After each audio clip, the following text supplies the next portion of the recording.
I even saw some opposition MP saying, Honorable Balaam and Honorable Namere, you're being too harsh to the thieves. Now what government employees are going to do, all employees in local government are going to put down their tools and they want to go back to work. Kindly do it. Eno wiki Balaam ne Namere badde ku muliro. Bakutte ba HM, ba deputy, ba district engineer, ba DHO kwegamba kibadde kikambwe. Yeah. Ugandans have been excited. Nga basanyufu. Of course, kijiddemu some level of resistance. Abamu bagamba kye bakola, they are playing populism. Kwega baagala abantu bagambe nti ki Namere ne Balaam bakola kabampaane exactly. Namere came out na responding. Of course. Some people said nti kye mukola bano abakozi bajja ku resigning. Nti omukozi wa local government ajja kukwata tools as take wansi, they will down tools bagende. Therefore the nation will do what? Will fall down, will collapse. Najja n'abaddamu nti for every one person there is 1,000 waiting for that job. Nga they're even more qualified n'okusinga omuntu aliwo. She went ahead now questioning engeri gye baafunamu emirimu gino. N'abagamba nti abasinga obungi ku mmwe ne interview temwazikola. Abamu ku mmwe muli mu bifo ebyo naye nga temulina na mpapula ezibateeka mu bifo ebyo. Nakaagadde nnyako. We know this. Yeah. Nti mu ggwanga lyaffe there are people who are holding offices without qualifications. Nga balina either shortcut oba gamba n'ogwo eyabateekamu. In this situation, Namere abagambye take a towel wansi. Tulabe government wenekola ki? People will fail to get abagenda okukola omulimu ogwo. Yeah. Tulinze move yaabwe. Of course, Ugandans came out. They accept nti we have differences with the likes of Namere and Balaam, but bawagidde actions zino. Okulabisa, okujja mu kamera, nulaga abantu bridge. Was like a bridge? Bridge a billion. Nga balinga abazimbise vu. They are collapsing. 1.5 billion. It's sad. The state of our nation is sad. The level of corruption in Uganda, it is. Uganda is not a poor country. Katanike video. I even saw some opposition MP saying, Honorable Balaam and Honorable Namere, you're being too harsh to the thieves. Now what government employees are going to do, all employees in local government are going to put down their tools and they want to go back to work. Kindly do it. Because first of all, many of you are irregularly deployed. You know, many of you don't deserve those jobs. If we went down to the real sieve of who is supposed to work in the office you're working for, you local government employees, you are aware that many of you cannot pass the meritable test. Kankubuuze. Walokozeko interview na wandaba mu ggwanga lyaffe. Yeah. What happens? Waliwo abajira mu mmotoka y'omuntu agenda obbawa interview. Waliwo be bakwatako ne wano. Then kati mwe bakaceere mutuula eri mu kayoola. Oleseyo group abatakola interview. Ante tubalabako. Ne bafuna emirimu be bangi. Mwe abasinga obungi ku mmwe mujja kutikinga box. Nti we advertised. Naye nga on ground the story is different. Nga omuntu agenda okufuna omulimu ogwo tebajja na kujja. Ali wakanywa chai akuba essimu mami daddy njagala ki mulimu namaze okusoma ku university. Gwe nojja neki envelope kino ekyaki ekya brown n'otambula nga tonekugwa olubege. N'otambula n'ogenda Smart City Council sula y'empapula naye nga omuntu agenda okufuna omulimu we all know ali waka akirinze. Sad. Many of you are there because you're relatives to people, because you're girlfriends to people, because you're concubines, because you're what, but not because you're there on merit. So if that chance came, you don't know the relief that government would get. We would have a chance to deploy patriotic Ugandans with better qualifications than you. So I dare you to try it. Just try. Ugandans, the people looking for jobs are more than the people who have jobs in government. Every district engineer has about 50 more engineers more qualified than him looking for the same job. We have 146 districts. Every district health officer has a patriotic doctor out there or Ugandan or medical personnel or administrator waiting for that job, saying, if I could be given the job of district health officer Dokolo, I would make a turnaround in this district. So please, if you really, this man of what, Zungurube, over what? You know, there are MPs, we still have constituencies in Uganda who vote people because of jokes. Namere agale entalo. Nenga talimbye. Reality. Mu ggwanga lyaffe, we have people who are willing to do those jobs. Gye bali. Yeah. Naye ng'ate ekyennaku tebalina opportunity. Nga singa omuntu oyo ayinza okufuna omukisa n'afuna omulimu gwa engineer wa district, ajja kukyusa district eyo. Naye mu ggwanga lyaffe, opportunity mye. Ogezaako, you do everything possible, nothing works out. Ate si buli omu nti agenda funa shortcut. Si buli omu nti alina uncle w'amaanyi. Yeah. Si buli omu nti alina taata oba maama alina omuntu gw'amanyi. Ekyennaku kye kino, Namere seems to know the problem, naye simanyi lwaki she doesn't tackle the problem. Let me unpack. Mu bigambo byakugambye nti there are people who are more qualified than you. There are people who are more patriotic than you. Lwaki tomujjaawo you advertise the job? Okitegere? Tolinda bantu bano kufallinga to the pressure nti obataddeko ekijinji because of corruption. You have the power. Osobola okugamba, let's advertise everything again. Ugandans come ne bakola interview naye there seems to be a reluctancy. Namere, Balaam, they're doing a good job. Nchiwagira. Okulabisa bichi, but you've seen the thing is rotten to the core.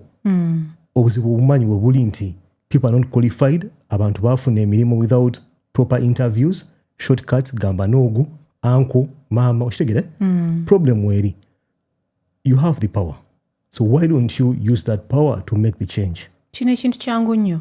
First of all, in defense eya Honorable Namere, bakamulonda.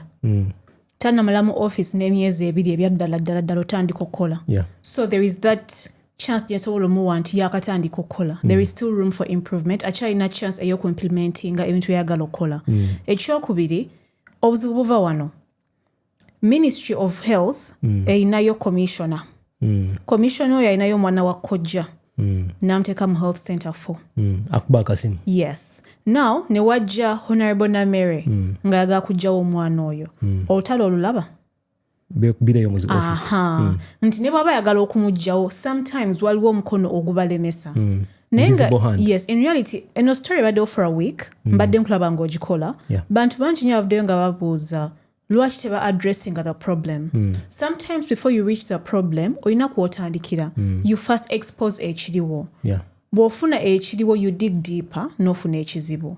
Kyemmanyi nti essaawa eno, they have identified the problem. And I hope and pray nti bagenda kukola ku kizibu ekyo. For example, buli local government employee oba government employee tugenda kukola revalidation every 6 months. Ebintu ebasobola okukola okukyusa embeera eno weebiri. It might take time because of that resistance. Nti goyinza okulowooza jajja Nameere kaya ayinayo omwana kumbe negundi oba bubagezaako kujja bubagezaako okujjayo ng'okwata essimu dadi kubira anko wako jja wasenga aterezeemu embeera. Yes, kyovulaba nti bantu bangi nnyo people are fighting this thing. Bantu bangi nnyo abalwanisa Honorable Namere ne Balaam mu nsonga eno lwaki kubanga bakimanyi they illegally put their children, they illegally put their relatives mu bifo bino. Unfortunately, abantu baabwe tebakola. Personally, sandibadde na buzibu. Yes, sandibadde na buzibu bw'okwata omwana wo nga qualified engineer n'omuwa omulimu gwa district engineer na constructing enguudo n'atuwa accountability. We wouldn't be making this video. Namere and Balaam would not have a reason to visit the local government places. Naye because abaana bammwe mubawa ebifo bino, 1, they are unqualified. 2, abaana mwabakuza bubi. Tebamanyi nti omuntu alina okukola ofuna akawogo. Yamanyi kimu, daddy, mommy, I need this, which is wrong. I know this video affects 99.9% of Gamba no-goes, and there is nothing we can do about it. But at the end of the day, we need results. Twetaaga bafiltering mbakyuseemu. Kale mwagala kuwa baana bammwe emirimu, but make sure your children are working. Kubanga omunnayuganda owa wansi agenda kutegeera n'omwana waani n'omwana waani. All they want is a bridge of 1.5 billion. Ng'osobola ogirabako n'ogamba I need bridge baagikola. Wali osomyeko n'omwana nga alina bagamba n'ogwo. anyumiza gwakoowa sijja kugenda yeeyo naye majority of them abasinga obungi kubbo there is something lacking. abaffe baali balungi. There is something lacking. Nasomera lubiri saabayina obbi wange yali Frank Ntambi. Wewali obuzibu. Frank Ntambi egamba n'ogwange okitegera saabayina but wojja mu community mu society otandika okuba you encounter them. There's something off about them. Waliwo ekitali kituufu ku bo. Sagala kuzalawa but the big percentage of them waba akola omulimo they are highly incompetent. The big percentage sigambye bonna. The big percentage of them singa olina abaana bataano ojasanga basatu something is off. They're incompetent. Either omulimu tebagwagala oba because they come from money they are less passionate, they are less patriotic towards the cause. They don't see the value of the job they have. I think they know the value because they turn up nayenga something is off. They are usually incompetent. Njakyogera nga wekiri. Kyemmanyi naawe andaba kyenjogerako okimanyi. Oli ku mulimu right now with someone yakuba shortcut nenga byakola tabimanyi. Ng'ate abamenya okitegere ye boss wo nenga okola emirimu gye. End of the month naafuna check ennene. Plant a tree there. Batambulya mbimotoka ebinene naye nga wetujja ku ground ku mulimu result is zero. Bamenya. Yeah. So omuteeka mu office nga ye boss osuubira ki? What do you expect? Kukumenya. Si kumenya result is zero. Kyakola takimanyi yalowooza akoze naye nga kyakola ki? Kyakoze. In their defense tebamanyi nti nno ennyaanya eva mu nnimiro eva mu firiji eva mu supermarket. Tudde ku ground accident. Zitabuse. Ye talk eri mu town, ye talk eri mu Uganda right now. Abaana b'essomero bagenda ku tour, accidents happen. Last week I think video gye wasembayo okukola yali accident.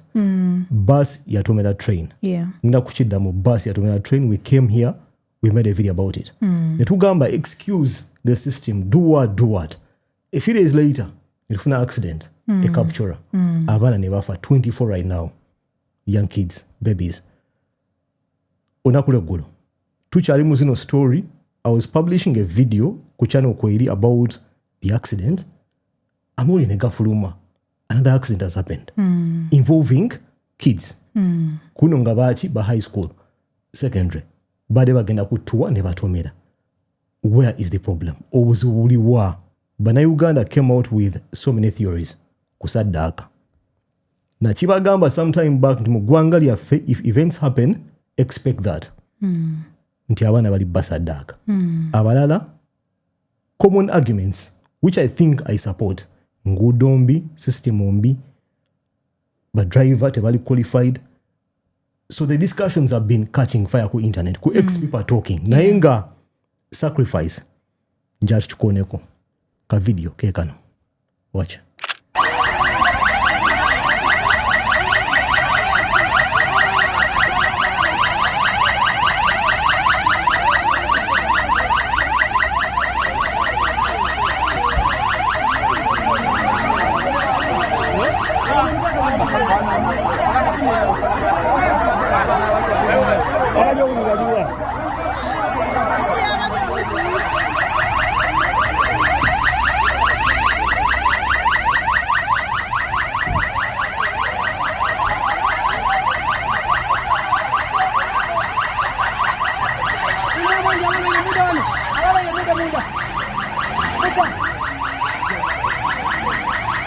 Ka video keeko ka emergency response nga abaana batuuka kuki ku ddwaliro ngalamu eyo post. Students from Nalango Secondary School eri affiliated to Buzaya Secondary School baade mu collision Jinja Kamuli Road. Bino byonna nga bigenda mu maaso. Costa yeeyo. I think baatomedde ekimotoka ekikadde. When this is happening, we had the scenario yachi ya Kapchora nga bakyajjayo baana from Kapchora okujja e Kampala. Mu kaseera ako we got this accident. Nkugambye Ugandans came out. Sacrifice. Nti abaana bakoze eki? Sacrifice. Emboozi eriwo TikTok ejja mpola. Omanyi mu ggwanga lyaffe you can predict oba nzite theories oba conspiracies. 1+1 efuuka 4 mangu nnyo. 2+2 nefuuka 10. Mu kaseera kano tugenze mu direction because twalina accident emu sometime back tufunye endala egenda kujja because we are not addressing the problem. We are just tuli kubako guy yagamba atya nti you don't treat diarrhea by closing the anus. You don't treat diarrhea by stitching the anus. Betuli mukola one. The problem exists. We are not addressing the issue. We are filling gaps. Dogo, kusadaka. We are blaming gono, blaming goli, blaming driver. I know. Webiri ebyo. Mpendo boza yakuche dogo. Ekisooka ndi muntu muyivu. So sigenda kuvaayo nkole disregard eri opinions z'abantu. The same way I come out and say mutonzi waffe yasalawo mukama bwe yageze. Wanajajja yasazeewo. Yes, it's the same way cause sigenda kulowooza nti religion yange yentuufu. Sigenda kulowooza nti beliefs zange zentuufu. And in such a time everyone is entitled to their own opinions. So sigenda kujja ono ntule mu camera mbagambe abeddogo shut up. No. If that's what you believe, well and good. That is your opinion and that is your belief. Naye ate do not project your beliefs onto other people. Kikyentegeeza kubanga gwolowooza abaana abasaddaaka, do not come out and attack anyone who offers a different opinion. Nze awo nfuna obuzibu nti abantu mu Uganda abasinga baba alina opinion ye alowooza yentuufu. Teyagala muntu yenna okugi-address nga wa anyone to go against it. Bamwe okitegeera luli nakuwulira ng'ogamba eddogo teririiyo dogo kusaddaaka. No, those things are there. Juzi gwe yatukolera ka video wano ng'omu ku bakulu mu gavumenti agenze mu ssabo. Bali bamufera nawe bamusika eri. Naye nga nkyengezako kugamba nti that is their belief and we have to respect that. Nti oli ye buli bwe yeebaka bw'ati. Kasita enseenene ekwata ku nswa, that is a sign. And for some people it happens the way they have thought about it. Oba engeri jjajja gye yabagamba. Yes, that is it. Naye njagala tuba respecting. Naye ate abantu bano, they shouldn't project their beliefs. Oli naavaayo n'akwata camera n'agamba bazadde mmwe temufaayo ku baana bammwe, abaana mmwe babe basaddaaka. That is wrong. Weewa abazadde ababelievinga nti omanyi Katonda bwe yageze ne bakkiriza. Wawa omuzadde abelievinga nti omwana we bamusaddaase. So mu kaseera nga kano where every parent is going through so much pain, abazadde abaafiiriddwa abaana, abazadde abatalina n'abaana naye nga alabye blabi story eyo, everyone has been affected in a different way. Kati gwe buli bw'ovaayo ne conspiracy zo n'oziprojectinga ku bantu, you don't know that you are affecting these people. Kiki endowooza ku accidents zino? Enguudo mbi, whether we like it or not. Oba twagala kibikira oba twagala kyogerako, that is the gospel truth. Enguudo nibolaba oluguudo nga express nti baakaluzimba, ogenda sangawo ka pothole, ogenda sanga nga koona eri bweti tewali kitala tewali okitegeera. Like I know saga ngamba nti we've not done anything, but tetunnatuuka we twagala kubeera. The roads are bad, but driver bavuganga bwe baagala. Oli avuga basi ng'omupiira ogumu gukoma wano mulala guli wano. Tekuli mipiira. Yes, juzi twalabanga state minister w'abaana nga astopinze bus. Emmotoka bwebanga egendamu abaana 15. Lwaki oteekamu abaana 175? Agala sente, agala maximizing profits. So yes, twagala gamba abaana abasaddaaka, twagala gamba biki, naye ate come out and explain to me. Kulwaki omupiira guno tegubalansinga? Kulwaki baakubye ekinnya? Yes, after explaining that to me, nja kujja supporting kuki ku theory yo. Naye ate tetupapa nnyo kuleeta conspiracies, kuleetawo okulwanagana mu bantu, trying to prove your prophecies without actually being real.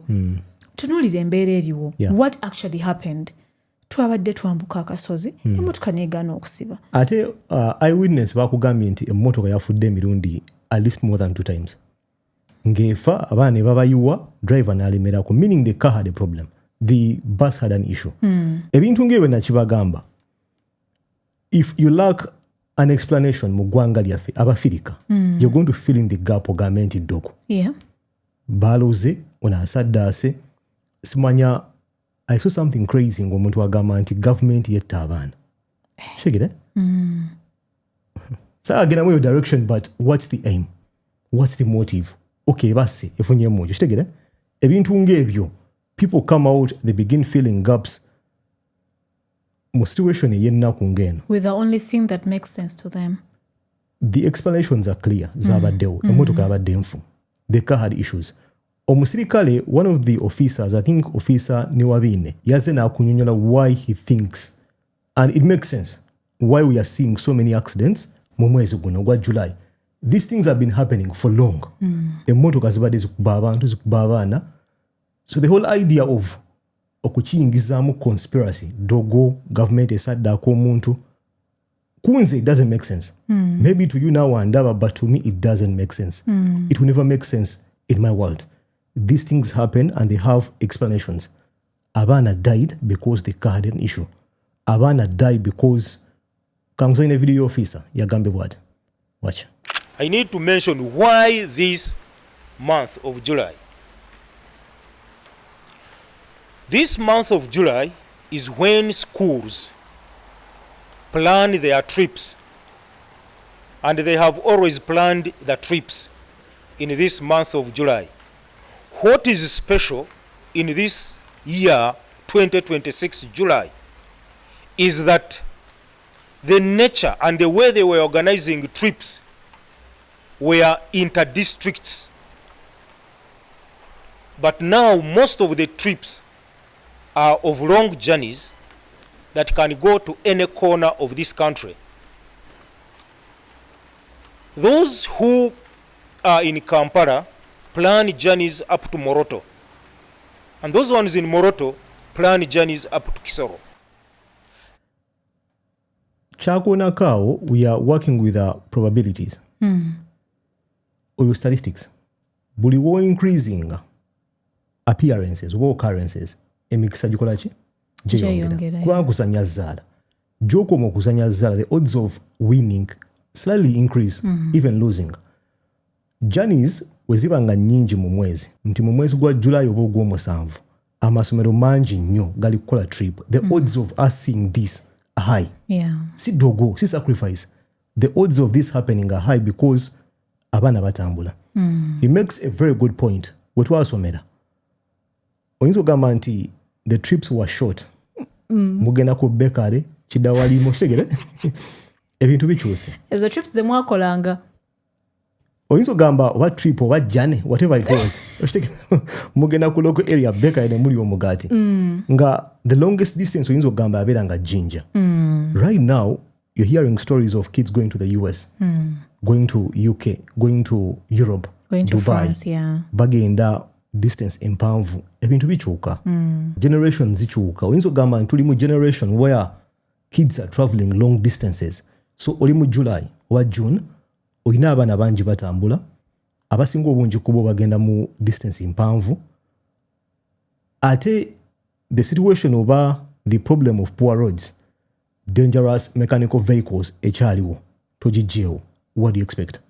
Tuli mu generation ya social media. If accidents happen, amawulire gagenda kutambula nnyo. Yeah. I bet you money these things used to happen in the past. They did. Naye nga okufuna amawulire gano 1 week later, nga New Vision maybe gakubye oba gagenze ku UBC, ndifuna WBS, ndifuna NBS. Information right now moves very fast. Nti mukasa gano kenjogera, if an accident happens e Congo, nsobola okugitegerako. Si dogo.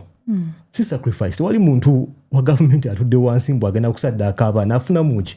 What's the motive? This should go to the schools that organize these tours, that they should not hire drivers to drive buses who are not on those routes they intend to go to.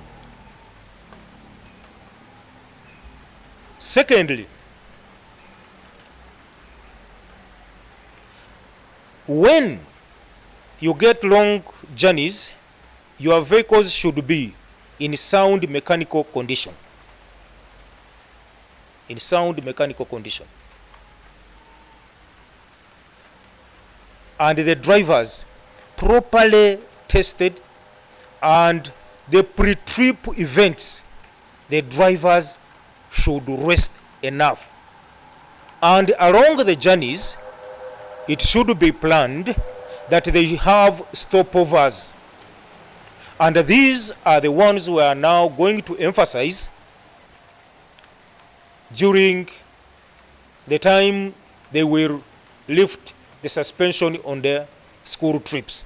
Afande ebintu byonna byayogedde, I would say they check the boxes. For me, ekisooka bwemba mugenda ku trip, for example, it's a day school, mugenda ku trip e Kapchora. In my days, my primary school, we once had a trip to Kampala. Fenna twasula ku ssomero nga tuva mu kyalo tujja Kampala twatugenda ku Diddy's World. Fenna twasula ku ssomero, mind you, it was a day school. Driver yasula ku ssomero, abasomesa baasula ku ssomero. It's now that it all makes sense to me. Nti tetugenda kuleka mwana yenna, driver waffe tumulina wano, tagenda kusula nga akola, then enkya tuvuge paka Kampala. Fenna twali tetugendangako Kampala. So we wanted to know what happens. Naye I think it all makes sense. Driver musule naye, either abaana musule nabo for that one night, oba mugambe tubaagala at midnight, so that tugenda okusha kumakya nga abaana weebali. Then the other thing could be emmotoka yaffe, it has been in our school since morning, netufuna mechanic najja n'agikebera a day before. Emmotoka eno remember esula ku ssomero, bagiconfirming nti it's in good mechanical condition. Driver waffe the night before n'asula naffe, ng'omwami eyo bw'agambye drive ono yali avuzeeko ku luguudo luno. Yes, bwe nkugamba ovuge from here to Gulu oba omanyi nti bwe ntuuka e Luweero wabeerawo ebibaasi bingi. Bwe ntuuka wali ngenda sangawo Karuma nja kwetaaga okukola ki okendeeza speed. Omuntu yali avuzeeko ku lugendo olwo, chances z'ofuna obuzibu ziba less. Naye ate obanga oli mupya, you're used to driving to Mbarara, katukugambye drive to Mbale, you might be experienced, naye oluguudo luno luba lupya okuluvugako ku ssaawa 12 ez'okumakya. Oluguudo lw'otamanyi ng'ate olina abaana b'oyagala otwale okomyewo. And I think that's another thing they need to look into. But tuba tugambye we are going into inter-district trips, then musuleeyo mukeere ku makya mukomewo. Naye bamugamba nti tukeere ku makya tugende abaana bakole tuwa tukomewo. Drive ono muntu aba akooye ovuga to and fro, ate ng'enkya alina okuddayo ku mulimu gwa nanti ajja kugamba bino bye tukola. Anti our ministry oba police wejjiramu nti have you vetted your driver? Nga mwaye 5 oba 5. The problems oba the causes are multifactorial. Kwegamba bintu bingi bijja omulundi gumu ne bicontributinga ku zino accidents. Nga kwotadde n'eddogo. Yotuveyo nawe. Eddogo sacrifice biteke ebbali. You can explain why these things are happening. Sure. On top of the list, enguudo embi, emmotoka mbi, but driver they're not experienced. Endala omwami azikuwadde. Kids travel in June, July.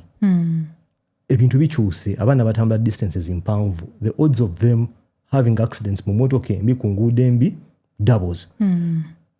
Tewali muntu abasaddaaka, tewali muntu aloga, tewali muntu alina pulaani bw'agenda kusaddaaka omwana wo amwagaza. What's the intention? Okitegera? Ayagala bya bugagga. Agagale ng'asaddaasa. How does that work? Nga bwe nakugamba. Osaddaasa omuntu. Let people be. Let people's beliefs be. Osaddaasa omuntu sente zivuddewo. Bajjajja. Ne bakola ki? Bakuwa ssente. Batya. Nga bakugamba leeta embuzi tukuwe ssente tuno babatuma baana. Simba omuti gwakadaaga kafune ndowooza. Njagala ompe endowooza yo mu comment section wansi awo kubye tukonyeeko accidents zino zirowoozaako ki. What do you think is the main cause?